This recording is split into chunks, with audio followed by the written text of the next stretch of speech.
जी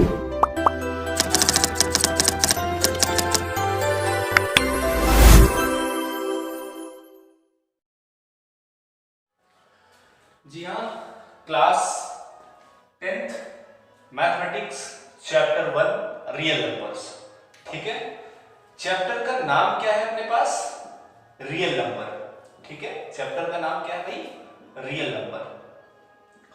तो real numbers अगर chapter का नाम है तो रियल नंबर हमें यह समझना है कि what is the real number. Real number क्या होता है? अगर मुझे रियल नंबर समझ में आ गया तो मैं आगे की कहानी समझ पाऊंगा और इस पूरे चैप्टर में क्या है वो भी समझ में आएगा। तो रियल नंबर्स क्या है ये समझना है। ठीक है, तो दो तरीके के नंबर होते हैं, एक होता है रेशनल और एक होता है इरेशनल। तो रियल नंबर के का हम कैटेगरी करने जा रहे हैं। एक होता है हमारा कैसा नंबर? रेशनल नंबर, है ना? कैसे नंबर होता है? Rational number. और ये क्या होता है? Irrational number. Irrational number. एक बात बताता हूं मैं आपको, दुनिया में जितने भी रियल नंबर हैं वो या तो रेशनल होंगे या फिर इरेशनल होंगे। इन दोनों को मिला करके जो नंबर बनेगा उसी को हम क्या बोलेंगे? Real number. Means combination of union of irrational and rational numbers are known as real number. तो अगर मैं कहूं कि what is the definition of real number, तो अगर कोई बोले कि रियल नंबर की डेफिनेशन मुझे चाहिए तो रियल नंबर की डेफिनेशन क्या आएगी? द कॉम्बिनेशन और union of rational and irrational number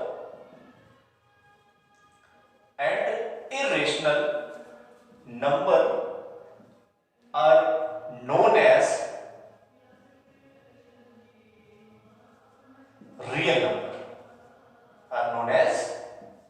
number, जो कॉम्बिनेशन होता है या फिर यूनियन होता है रेशनल और इरेशनल का, उसी को हम बोलते हैं क्या? रियल नंबर बोलते हैं। ठीक है, अब बात आती है कि सर रेशनल नंबर क्या होता है, इरेशनल नंबर क्या होता है? ये मुझे समझना है कि रेशनल नंबर क्या होता है और इरेशनल नंबर क्या होता है। तो सबसे पहले हम रेशनल और इरेशनल समझ लेते हैं, देन आगे बढ़ेंगे। अभी एक्चुअली क्या है, हम पूरे चैप्टर का इंट्रोडक्शन ले रहे हैं कि what is the real number. ठीक है, तो सबसे पहले रियल नंबर समझने के लिए हमने क्या देख लिया कि रियल नंबर की डेफिनेशन आ गई कि the combination of rational and irrational are known as real number. अब ये तो समझ में आ गया, लेकिन अब ये समझना है कि रेशनल नंबर क्या है और इरेशनल नंबर क्या है। ठीक है, तो अब डेफिनेशन आएगी रेशनल नंबर की। Okay, so the next is rational number. तो रेशनल नंबर क्या होता है वो समझते हैं कि रेशनल नंबर क्या होता है। ठीक है, तो rational number,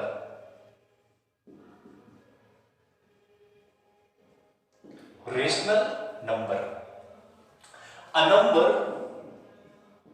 which can be written in the form of P over Q, where P and Q both are integers। दोनों कैसे हैं? both are integers, but Q not equal to 0 and HCF or GCD of P comma Q is equal to 1 is known as rational number. ठीक है, known as rational number. तो अगर कोई इन conditions को hold करता है तो वही हमारा क्या होगा? Rational number. ठीक है, तो बहुत सारे नंबर ऑफ एग्जांपल्स हैं, आप बहुत सारे एग्जांपल ले सकते हैं। 1/3, 2/5, 3/7, 2/9, -1, -2, 0, ये सारे के सारे रेशनल नंबर है।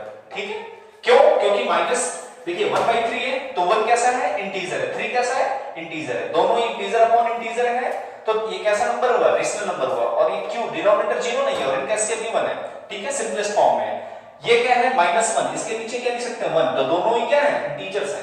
फिर इसके नीचे भी क्या लिख सकते हैं, 1, इधर देखिए 0 लिखा हुआ है, तो 0 के नीचे भी तो 1 लिख सकते हैं। नीचे डिनोमिनेटर में 0 नहीं होना चाहिए, डिनोमिनेटर में अगर 0 है तो कोई प्रॉब्लम की बात नहीं है। तो ये हमारा क्या है, ये हमारा रेशनल नंबर है। डन। तो रेशनल नंबर तो समझ में आ गया, ठीक है।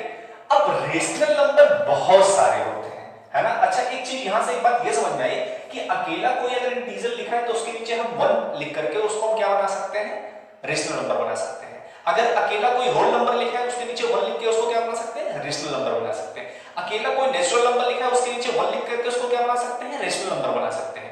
तो रेशनल नंबर के तुम्हारे पास n नंबर ऑफ एग्जांपल आ गए, बात आ रही है समझ में। ओके, तो रेशनल नंबर बहुत सारे हैं, रेशनल नंबर की कोई प्रॉब्लम है ही नहीं कि हमें कोई पूछे और हम बता ना पाए, ठीक है ना, क्योंकि इनफाइनाइट एग्जांपल्स हैं, आप बता सकते हैं कि रेशनल नंबर क्या होता है।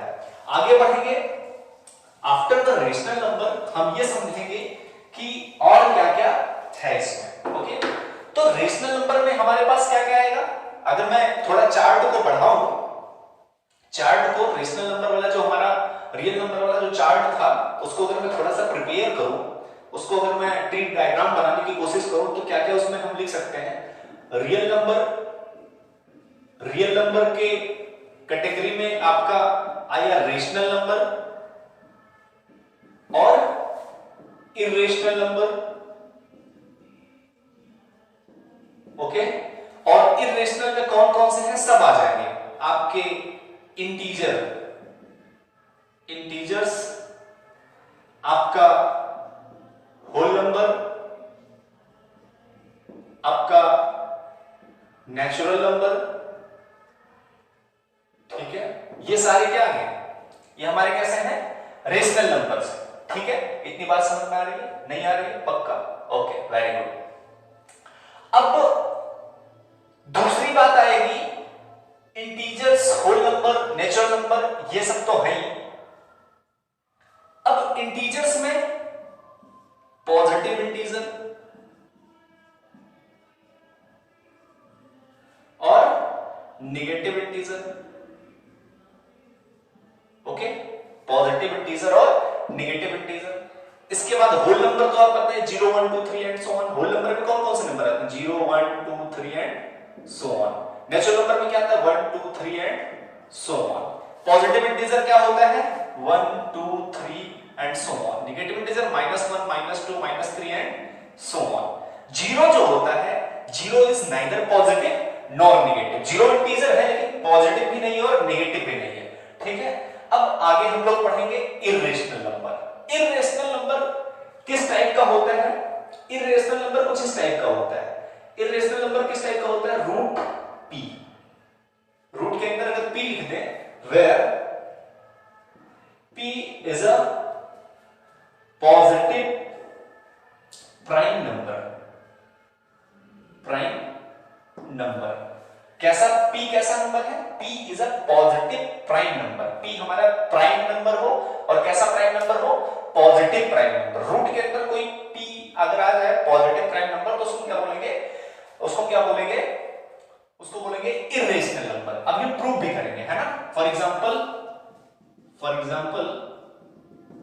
रूट 2 कैसा है, प्राइम नंबर है, रूट के अंदर है, पॉजिटिव है, इरेशनल है। Root 5, root 7 and so on. बहुत सारे हम इस तरह से एग्जांपल दे सकते हैं, किसके लिए, इरेशनल नंबर के लिए। डन। तो ये आप बिल्कुल प्रॉपर बना लेना। अभी हम रेशनल नंबर को मेन कैटेगराइज और करेंगे। रेशनल नंबर को हम दो कैटेगरी में डिवाइड करेंगे, एक को बोलेंगे हम लोग टर्मिनेटिंग और एक को बोलेंगे हम लोग नॉन टर्मिनेटिंग, रिपीटिंग और रिकरिंग। ओके, तो इसके बारे में हम लोग डिस्कस करेंगे,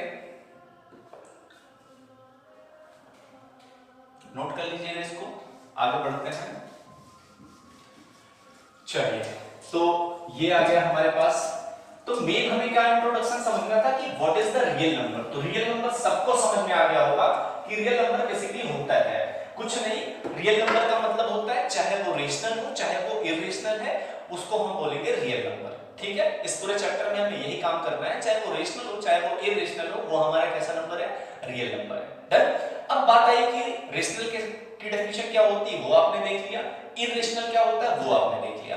अब इसी में हम लोग थोड़ा सा और चर्चा करेंगे कि रेशनल का और क्या क्या यूज है, क्या क्या काम है। ठीक है ना, तो रेशनल का थोड़ा सा और अगर हम कॉन्सेप्ट समझेंगे, किसका, रेशनल के बारे में थोड़ा सा और स्टडी अगर करें, रेशनल नंबर्स के बारे में, रेशनल नंबर्स के बारे में, ठीक है, किसके बारे में, रेशनल नंबर्स के बारे में। तो रेशनल नंबर्स होते क्या है, p बाई क्यू फॉर्म के होते हैं। तो p बाई क्यू के फॉर्म के जो भी रेशनल नंबर्स होते हैं, उन रेशनल नंबर्स में होता क्या है, या तो वो, पहले एग्जांपल देता हूं मैं आपको, जैसे लाइक लिखा है 1/3, 1/3 को अगर मैं डिवाइड करूं तो क्या लिख के आएगा, 0.333 and so on, 0.3333 and so on. अगर मैं लिखूं 1/2 तो आएगा 0.5। डेसिमल के बाद ये टर्मिनेट हो गया, कैसा हुआ, ये टर्मिनेट हो गया। लेकिन ये वाला क्या हुआ, टर्मिनेट नहीं हुआ, रिपीट हो रहा है ना, ये क्या हो रहा है, रिपीट हो रहा है। तो इसको हम क्या बोलेंगे, रिपीटिंग या रिकरिंग। कैसा रेशनल नंबर है, रिपीटिंग या रिकरिंग। तो रेशनल नंबर में क्या क्या चीजें आएंगी, या तो ये किस टाइप का है, ये टर्मिनेट हो गया, टर्मिनेट का मतलब रुक जाना, रुक गया, तो इसको बोलेंगे टर्मिनेटिंग। ठीक है, और इसको बोलेंगे कैसा, non terminating. Okay, non terminating, या इसी का दूसरा नाम है रिपीटिंग और रिकरिंग। ठीक है, रिपीटिंग और रिकरिंग। तो नॉन टर्मिनेटिंग बोलो, रिपीटिंग और रिकरिंग बोलो, और ये कैसा है हमारा, टर्मिनेटिंग है। तो इतनी बात समझ में आई। अब बात ये आती है कि सर अगर मान लीजिए रेशनल नंबर लिखा हुआ है तो हम कैसे समझ पाएंगे, क्वेश्चन बहुत बार पूछा जाता है, इस बार भी पूछा गया था। रेशनल नंबर आपको दे देता है ऐसे p बाई क्यू के फॉर्म में, कोई भी ऐसे क्वेश्चन दे देगा p बाई क्यू के फॉर्म में लिखा होगा, और आपको ऐसे p बाई क्यू के फॉर्म में कोई भी रेशनल नंबर दे देगा और बोलेगा कि बिना डिवाइड किए, अभी तो इधर मैंने क्या किया, डिवाइड किया तो हमारे पास 0.333 एंड सो ऑन आ गया, तो हमने बोल दिया ये नॉन टर्मिनेटिंग है, क्योंकि ये टर्मिनेट नहीं हुआ, रिपीट हो रहा है, तो इसलिए रिपीटिंग है, रिकरिंग है। और ये वाला डिवाइड होकर के टर्मिनेट हुआ तो हमने इसको टर्मिनेटिंग बोल दिया। तो यहां तो हम कर पा रहे हैं, लेकिन अगर p बाई q के फॉर्म में कोई रेशनल नंबर दे दो, थोड़ा सा बड़ा रेशनल नंबर हो, ऊपर न्यूमरेटर में थोड़ी बड़ी डिजिट हो और डिनोमिनेटर में भी थोड़ी बड़ी डिजिट हो, तो कैसे हम बता पाएंगे विदाउट डिवीजन कि that rational number is terminating और नॉन टर्मिनेटिंग, वो किस कैटेगरी का रेशनल नंबर है, ये हमसे पूछता है एग्जाम में। तो कैसे समझेंगे उस बात को, वो जरा मैं बताता हूं। अगर मान लीजिए, ध्यान से समझना, वेरी इंपॉर्टेंट टॉपिक है, किसके हिसाब से, बोर्ड के हिसाब से, आपके एग्जाम के पॉइंट ऑफ व्यू से बहुत ही इंपॉर्टेंट टॉपिक है जो मैं बताने जा रहा हूं कि किस टाइप का रेशनल नंबर है, नॉन टर्मिनेटिंग रेशनल नंबर है या टर्मिनेटिंग है, बिना डिवाइड किए, आपको डिवाइड नहीं करना, बस देखते ही बताना है। तो वो जरा समझना। अगर मान लीजिए नोट में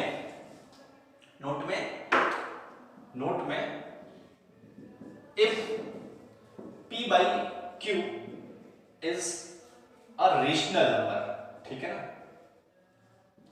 ध्यान से समझना, जब मैंने p by q को रेशनल नंबर बोल दिया तो ये रेशनल नंबर की डेफिनेशन को होल्ड कर रहा होगा, तभी हमने बोला है रेशनल नंबर। डन। तो if p by q is a rational number, अगर ये हमारा रेशनल नंबर है, then it is a terminating rational number, then it is a terminating rational number। ये terminating rational number होगा, मींस डिवाइड करने के बाद रुक जाएगा। कब रुक जाएगा, if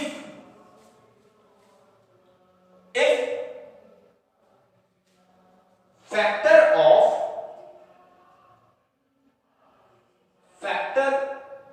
of q is in the form of 2 to the power m into 5 to the power n, अगर इस टाइप का हो, where m and n are whole numbers, done. अगर मान लीजिए हम p बाई क्यू के फॉर्म में रेशनल नंबर लिखा हुआ है और हम q का फैक्टर करें और q का जो फैक्टर है वो इस टाइप का अगर हो जाए 2 की पावर m 5 की power n where m and n both are whole numbers. कैसा होना चाहिए? Whole numbers. तो उसको हम क्या बोलेंगे? वो टर्मिनेटिंग है। जैसे एग्जांपल में आपने देखा कि 1 by 2 is equal to 0.5 है, टर्मिनेट हुआ। तो कैसे हुआ? बिना देखे कैसे बता पाते इसको? बिना देखे कैसे बता पाते? सिंस q की वैल्यू क्या है? 2, और 2 को हम क्या लिख सकते हैं? 2 को लिख सकते हैं 2 to the power 1 into 5 to the power 0, क्योंकि 5 to the power 0 की वैल्यू क्या होगी? 1। तो 1 into 2 करेंगे तो क्या आने वाला है? बोलो, ऑब्वियस सी बात है 2 आएगा, तो कोई फर्क नहीं पड़ा। तो यहां पे n की, तो here n is equal to what? 1 and n is equal to 0. तो both 1 and 0 both are whole numbers. That's why this 1 by 2 is a terminating rational number. ठीक है? तो ये बहुत बार पूछा जाता है। अब यहां पे 1 by 3 था ना, 1 by 3 में देखो जरा, क्या 3 के जो प्राइम फैक्टर्स होंगे, क्या उसमें 2 की पावर n या 5 की पावर into 5 की पावर n टाइप का आप लिख पाओगे? नहीं लिख पाओगे। तो ऑब्वियस सी बात है कैसा हुआ? Non terminating. तो सिंपल सी बात आपको एक बार में देखनी है। अभी बहुत सारे क्वेश्चन हम लोग करेंगे, ठीक है? अभी थ्योरेटिकल चीजें समझ रहे हैं।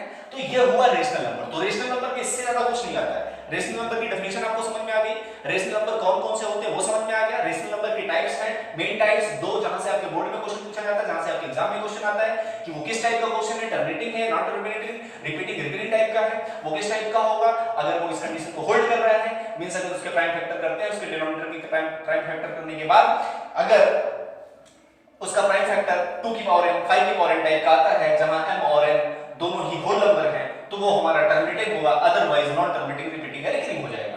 डन। इतना ही करना है, इसके अलावा कुछ नहीं रेशनल नंबर से पूछा जाता है। इसके बाद जो डिस्कशन होगा वो किसका होगा? इररेशनल नंबर का डिस्कशन होगा। किसका डिस्कशन होने वाला है? इररेशनल नंबर का डिस्कशन होने वाला है। ओके, तो इसके बाद हम लोग डिस्कशन करेंगे किसका? इररेशनल नंबर का। डन। चलिए, तो हम लोग डिस्कशन करते हैं किसका? Irrational number. Okay, irrational number, ठीक है ना? इररेशनल नंबर की डेफिनेशन आपको पता है, समझ में आ गया था कि ऐसे नंबर जो, इसका एक दूसरा भी हम बोल सकते हैं। एक तो हमने देखा कि रूट के अंदर कोई p पॉजिटिव प्राइम है तो उसको हम बोलेंगे इररेशनल नंबर। उसको इसलिए बोलते हैं क्योंकि जब उसका हम स्क्वायर रूट निकालेंगे तो वो स्क्वायर रूट कभी भी निकलेगा नहीं, और निकलेगा तो किस टाइप का निकलेगा? पॉइंट के बाद जो डिजिट्स आएंगे वो कभी रिपीट नहीं होंगे, वो डिफरेंट डिफरेंट डिफरेंट, कोई पैटर्न नहीं मिलेगा आपको, डिफरेंट डिफरेंट डिफरेंट डिफरेंट आते चले जाएंगे। बात आ रही समझ में? तो इस तरीके के इररेशनल नंबर को, इस तरीके के नंबर को हम लोग इररेशनल नंबर बोलते हैं। बात आ रही समझ में?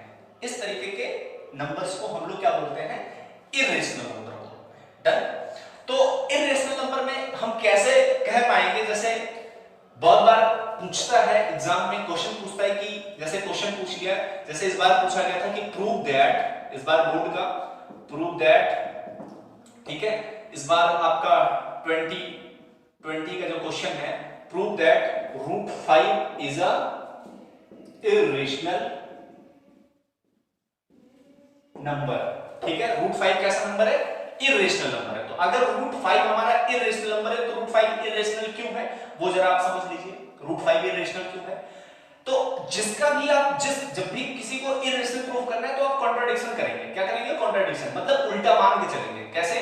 प्रूफ में देखते हैं कैसे, बहुत ही आसान सा प्रूफ है। Let root 5 is a rational number. ठीक है, let root 5 is a rational number. अगर रूट 5 रेशनल नंबर है तो उसको p by q के फॉर्म में लिख सकते हैं, ऑब्वियस है। तो therefore root 5 is equal to p by q.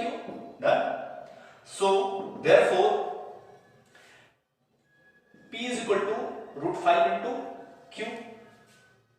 Squaring on both sides. Squaring on both sides. तो कितना आएगा? p square is equal to 5q square. Okay. तो this implies that q square is equal to p square divided by 5. ठीक है, अब देखो जरा, तो यहां लिखेंगे since 5 divides p square, therefore 5 will also divide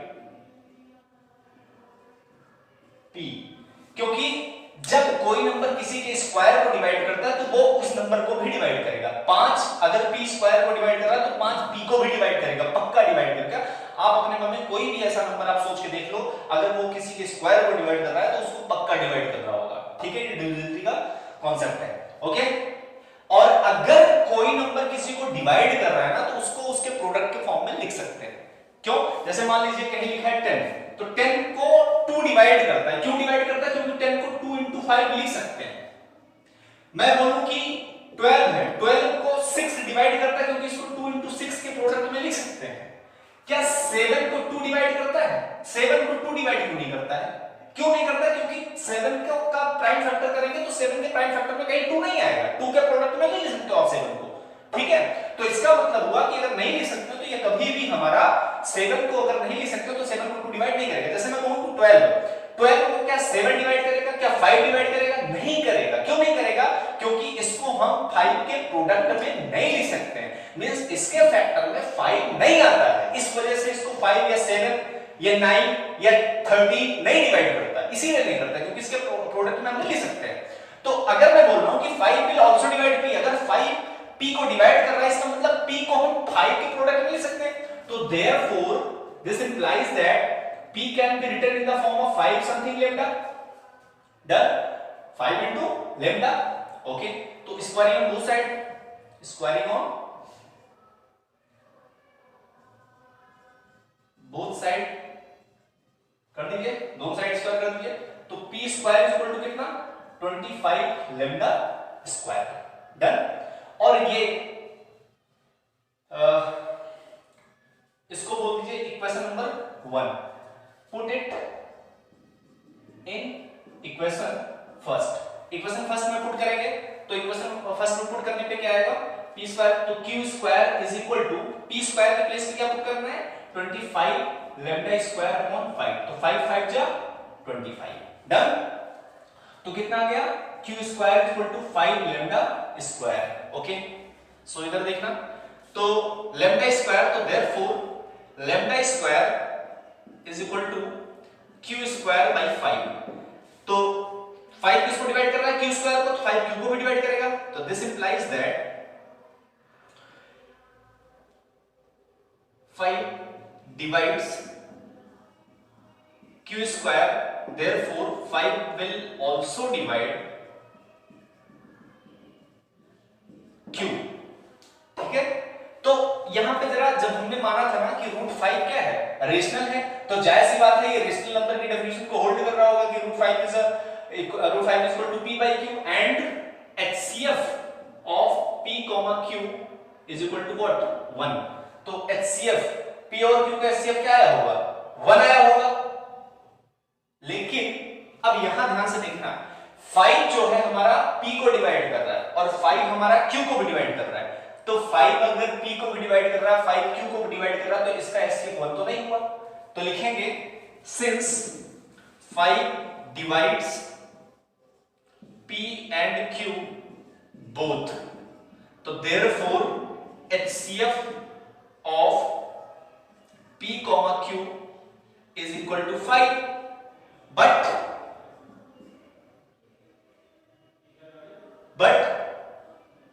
we consider as a HCF of p, q is equal to 1, which is a contradiction,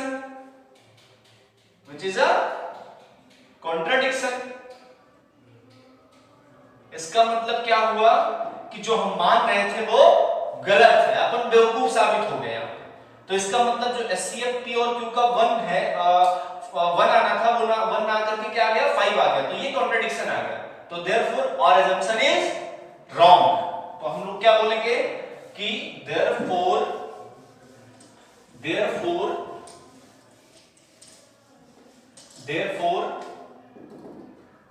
our assumption is wrong। ठीक है, जो हम माने थे वो गलत है। तो therefore √5 is not a rational number। तो hence √5 is a irrational number proved. तो आप हर एक इरेशनल नंबर को इसी तरीके से प्रूव कर सकते हैं। अभी हम इस पर बहुत सारे ऑपरेशन करेंगे, इरेशनल और रेशनल से रिलेटेड बहुत सारे ऑपरेशन अभी करने बाकी हैं, वो हम लोग अगली क्लास में करेंगे, ठीक है, अगले वीडियो में करेंगे। अभी तक के लिए इंट्रोडक्शन हमने समझ लिया इस वीडियो में। इंट्रोडक्शन के साथ साथ हमने रेशनल समझ लिया, इरेशनल समझ लिया, रेशनल की कैटेगरी समझ ली, रेशनल कैसे पहचानेंगे, वो टर्मिनेटिंग है या नॉन टर्मिनेटिंग रेशनल नंबर है वो समझ लिया। दूसरा ये समझ लिया इरेशनल क्या होता है, इरेशनल की डेफिनेशन समझ में आ गई, इरेशनल प्रूव करना आ गया। अभी आपने √5 को प्रूव किया कि √5 इरेशनल नंबर है। ये 2020 का क्वेश्चन है, इसी साल आया था, इसको बहुत इंपॉर्टेंट है, प्लीज इसको नोट डाउन कर लीजिएगा। और इस तरीके के क्वेश्चन बार बार पूछे जाते रहे हैं, और √2 पूछा जा सकता है, √7 पूछा जा सकता है, और बहुत सारे और भी क्वेश्चन पूछे जा सकते हैं। उस पर हम फिर से आपसे चर्चा करेंगे अगले लेक्चर में। तब तक के लिए थैंक यू सो मच। और प्लीज आप अच्छा लगे तो इसको लाइक करते रहिए, शेयर करते रहिए, सब्सक्राइब करिए और लोगों तक पहुंचाइए इसको जिनको जरूरत है, ठीक है। Thank you so much.